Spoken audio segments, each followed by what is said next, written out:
Hi, I'm Danny Johnson. Welcome to the Danny Johnson Show. Thanks for joining us today. Hey, is your spouse doing something you don't agree with? Listen, on the grand scope of success, on the big playing field that you decided that you wanted to play to win this year, to win in marriage, to win in your finances, to win as a parent, to win in your health. Oh, gosh. Maybe you've had a few failures there. I'm sorry. As that just flew out of my mouth, I am like severely convicted right now. With, I don't know if you were with us this entire year, but we haven't missed a single show. There has not been a single rerun this year. Every single show has been fresh new content. I broke my ankle, still ended up, dirt biking, and still ended up, producing this show with my team, of course, and giving you fresh new content every day. And in the midst of that, I definitely used my ankle as an excuse to put a bit of weight on. That's the reality. I didn't have to eat everything I was eating. Anyway, so, you win some, you lose some, but we're talking about family today. There you go. That's a nice confession for you.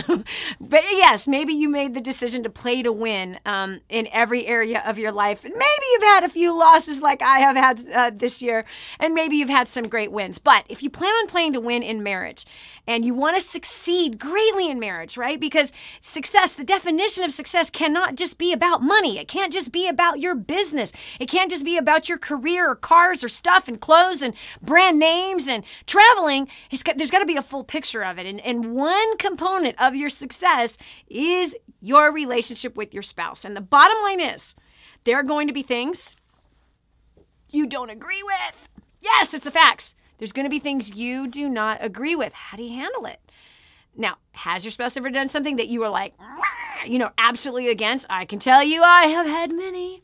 Hans and I have been together 27 and a half years, legally married, according to the state of Hawaii, 25. And yeah, we are two very passionate people who we are opposites in every way of the word opposite, like complete opposites. And yet, of course, come on, we were 18 and 22 when we first got together. So at 18 and 22, we're not even here. I thought I was like so grown up and, I'm already a woman. I'd already had a child. I had already been married before. I'd already had 3 businesses, 1 business failure. I was already successful. You know what I'm saying? I had already, figured life out all at the age of 22. So I thought. And he was just a kid. He was 18. What did he know? Not only that, but he was shorter than I was. And he grew up in Hawaii. I grew up in California, as though that was so much better. Anyway, bottom line is that we have a tendency of, in these disagreements, we try to change each other, thinking that it's actually going to work. Even though in most cases, opposites actually attract, not to mention male, female, hello, completely think differently, have different motives, different thoughts, different opinions. But for some reason, some couples like Hans and I did, lack the maturity to understand one another and to understand the person's perspective and even to value the perspective, and yet don't necessarily have to agree with it, but maybe we can understand it and see things from that different point of view.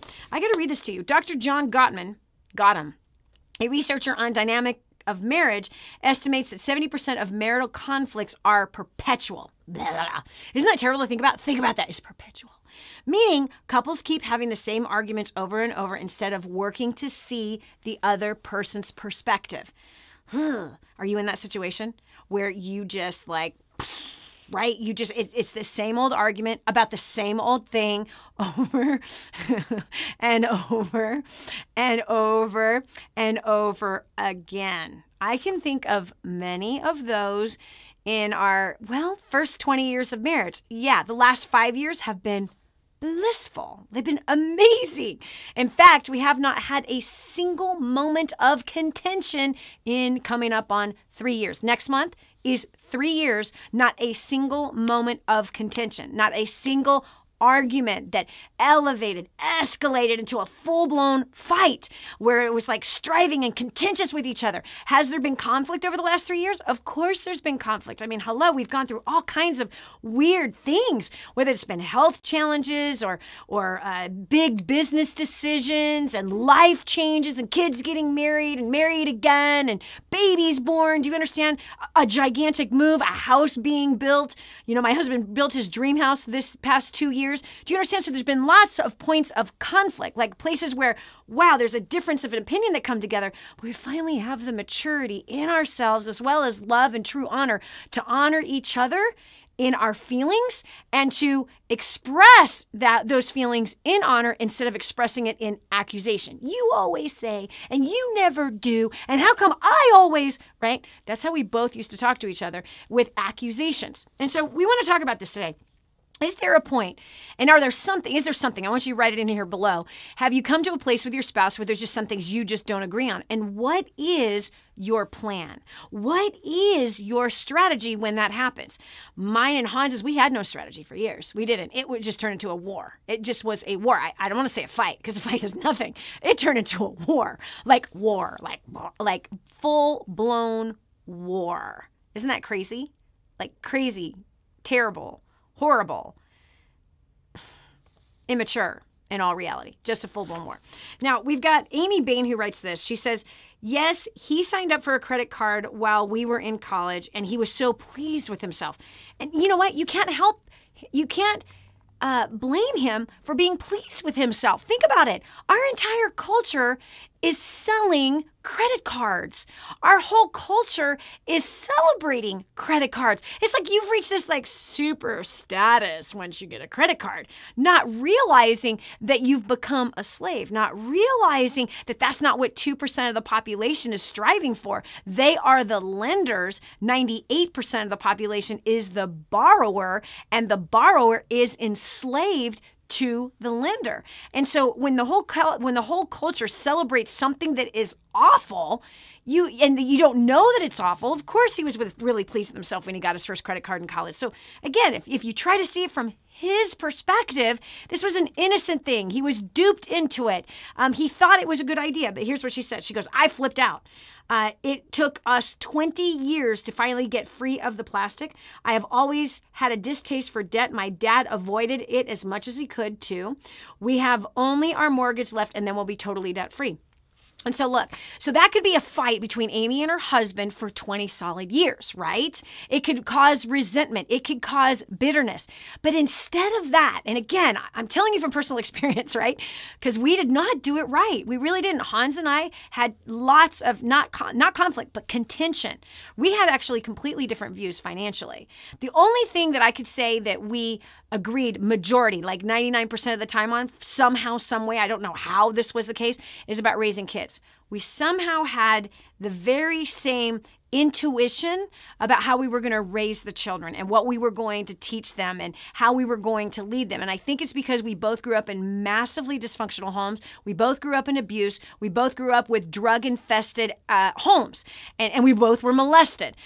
So because we both had very similar pain from our past, I don't know if that is what caused this. Like, that was the place, like the children, the kids, that was the place where it's like we 99.9999% of the time agreed on everything.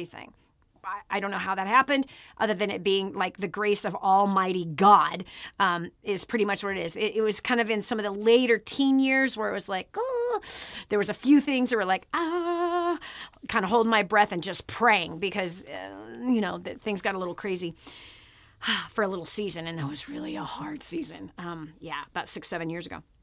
So anyway, bottom line is this, is we have a tendency of trying to persuade and convince the other person. And when we don't win, and we see that as a loss, when we don't win, we get bitter, we get resentful, we get mad. And now we're like building this list of things that we're mad about, building this list of, like, for example, it could be the credit card thing, which I'm sure Amy didn't, but it could be like this thing of like, you always, why do you know what I mean? We start attacking with our mouth, we start accusing with our hearts, And now we've created a place of judgment. We've created a win-loss situation versus a win-win, a glorious win-win situation, which in the case with her, I don't know if she did this or not. I was like, honey, I totally understand. Yeah, man, our whole culture's all been about that. And yeah, okay, but how do you feel about that thing now? And let's say there's still a difference in the opinion.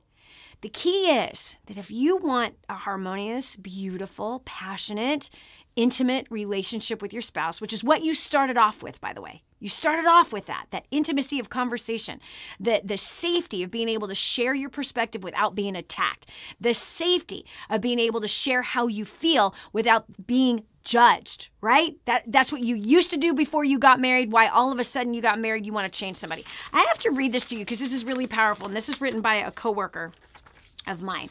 She says, I talked to a very sweet client recently who is going through a hard time. She wants her husband to step up and lead their family, but feels that everything falls to her. She continued to explain to me where he falls short and why she has to take charge. I told her that I can struggle with that too, but it's wrong. We say we want our husbands to lead, but we really just want our husbands to be puppets. Wow. We want them to lead how we think they should lead and act how we think they should act, instead of encouraging them and trusting that they are who God chose for us and for our family. And He is the one who will change him and make him into the leader God wants him to be. I'm going to take that one step further. And He will change you as the wife who's wanting to control, manipulate, and lead our man. That He also will have to change us. I have to tell you a story. Early on in our marriage, this is like a year into it, I remember being on the floor and crying my eyes out to God. I was the main breadwinner at the time. Hans was trying so hard. He was working like crazy and working a business and not making squat and was not contributing. My businesses at the time were flourishing and doing fine, but his was not. And it came to a point that after I got married, all of a sudden I wanted him to provide and to protect for me and for our daughter, Erica. And so here I changed once we exchanged vows. And so here I was complaining to God on the floor, bawling my eyes out and saying, you need to change him. He doesn't lock the doors. He doesn't even buy diapers. I was just totally complaining the same way I complained at my husband, the mean, nasty notes that I would write my husband, the belittling things I would say. You're the man. You're supposed to do this. You're the man. You're supposed to do that. Bottom line is I was being the man because I was doing all of that stuff. And I was afraid things would fall apart instead of letting them fall apart so that He could step up and take charge. The fact was I was so controlling and manipulative over everything, and I had a certain standard of how I wanted things to be done, that I was the one that actually needed to change. And so in this time of prayer, I didn't know this at the time, but here's exactly what I heard in my spirit. I said, God, you have to change him. And I heard these words loud and clear, almost like an audible voice say, we will start with you. I'm like, me? I pray for 2 hours every day. I read my Bible every day. I'm serving you every day. He doesn't even do that. We will change you first. Friend, I have to tell you, Father knows best. I was the one creating an environment for a man to die in. I created an environment for the man that I married to die in. I created an environment for him to hate himself, for him not to believe in himself, for him to struggle in. I created an environment of conditional love. I created an environment of conditional acceptance. I created an environment of emasculation. You see, the wife creates the environment. She's the garden. He's the one planting the seed. Your husband is the seed planter. And here I refused to let Hans lead. Why? Fear.